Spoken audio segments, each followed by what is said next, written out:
It's time to share with you why I chose myself over the chase. Hi everyone, welcome back. Today, we're going to discuss why she chose herself over the chase. So, this is not a video that I thought I would be making today, but yesterday, I got some news that was actually pretty shocking for me, which was that my account has been limited. Now, I have been on social media for 13 years, and I started my account in 2009.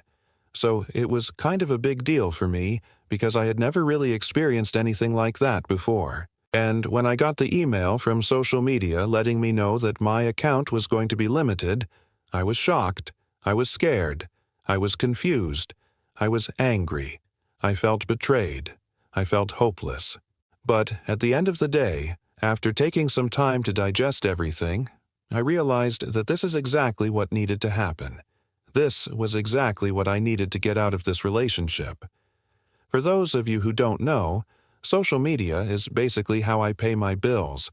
It's how I run my business. It's where all of my clients are. It's how I communicate with my family and friends. And so being on social media is pretty much like second nature to me. And I think that's true for a lot of us. Like we spend so much of our days on social media that it starts to consume our lives. It starts to become a part of our identities. So here's what happened. I noticed that lately I've been feeling more and more burnt out. I've been feeling less and less motivated.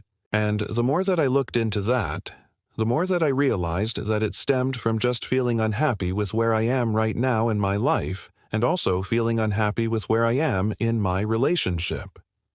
And I think most of you can relate to that. You can relate to being in a situation in your life or in your relationship where you start to feel unhappy, you start to feel unfulfilled, but you don't want to make any changes. You're afraid of making any changes because you're afraid of the unknown. And I think that was exactly how I was feeling. And I think that a lot of people in relationships, especially long-term relationships, can feel this way because relationships do go through phases. And if you're in a season of your relationship that feels stagnant, or boring, or unfulfilling, or lonely, it's really easy to get comfortable with that. It's really easy to stay in that because you're afraid of what will happen if you leave that relationship. So I started to notice that I was getting more and more upset over little things. I was getting more and more irritated. I was becoming more and more emotional, and instead of communicating that to him, I was bottling it up inside. I was staying silent. I was keeping it to myself because I didn't want to rock the boat. I didn't want to be vulnerable with him. I was afraid of what that vulnerability would bring up for both of us. I kept having these random panic attacks out of nowhere. I couldn't sleep. I couldn't eat.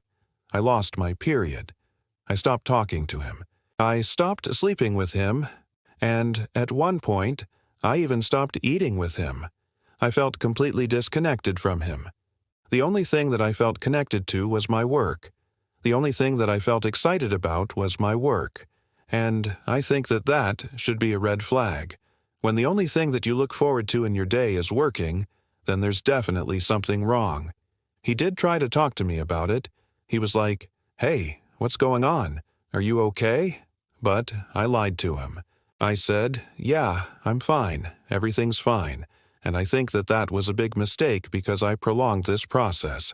I prolonged the pain, I prolonged the unhappiness, and I think that I did that because I didn't want to hurt him. I didn't want him to see me vulnerable.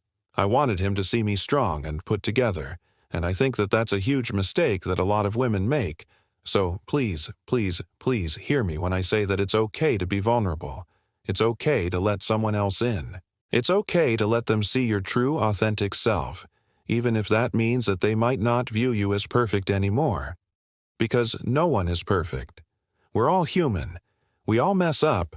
We all make mistakes. We all cry ourselves to sleep at night. And I think that the sooner that we accept that, the sooner that we can start living life on our own terms. So I decided that I didn't want to tell him what was going on. I just wanted to show him by my actions. I wanted to show him through my silence. And I think that that was another big mistake because what I was doing was punishing him for something that he wasn't even aware of. I was punishing him for something that he didn't even know he was doing. He wasn't doing anything wrong. I was just unhappy with myself. I was unhappy with where I was in life. I was unhappy with where I was in my relationship.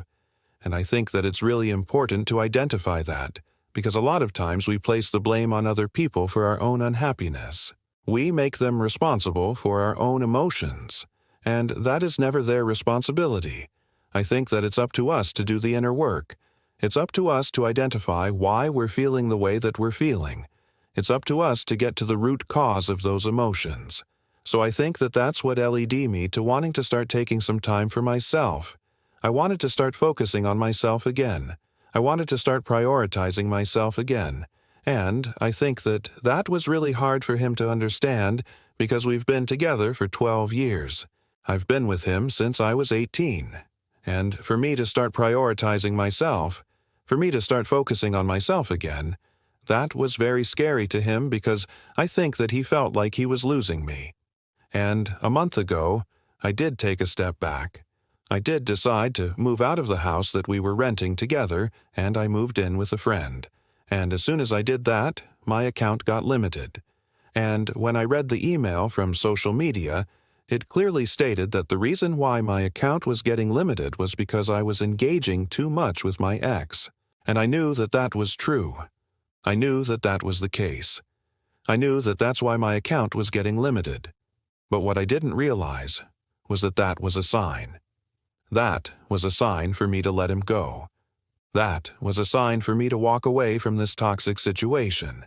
And the more that I thought about it, the more that I realized that that was exactly what I needed to do. I needed to cut him off. I needed to stop communicating with him. I needed to stop entertaining him. I needed to stop trying to be his friend because being his friend was still causing me pain. It was still bringing up all these unresolved issues. And the best thing that I could do for myself, the best thing that I could do for us because I do genuinely care about him, the best thing that I could do for him was to let him go. And that was the hardest thing that I've ever had to do in my entire life. It was the hardest thing because I didn't know what would happen next. I didn't know what my life would look like without him in it. I didn't know if I would ever find someone else. I didn't know if I would ever be happy again. But I knew that I couldn't keep living like this. I couldn't keep pretending that I was happy when I wasn't. I couldn't keep pretending that I was fulfilled when I wasn't. I couldn't keep living in this prison that I built around myself. I had to break free. And I truly believe that sometimes life has to get really bad before we're willing to change. Sometimes we need to hit rock bottom before we're willing to get help. Sometimes we need to experience pain before we're willing to face it. And that's why I'm making this video. If you're going through something similar, please know that it gets better. Please know that you're stronger than you think you are. Please know that you deserve so much more than what you're settling for. Please know that you are worthy of love and respect and happiness and joy. Don't settle for less. Please, please, please believe me when I say that. This was the hardest decision that I've ever had to make in my entire life, but it was the best decision that I could have made for myself. And I hope that my story helps you walk away from whatever toxic situation you might be in. Thank you guys so much for watching. Don't forget to like this video, and I'll see you guys next week.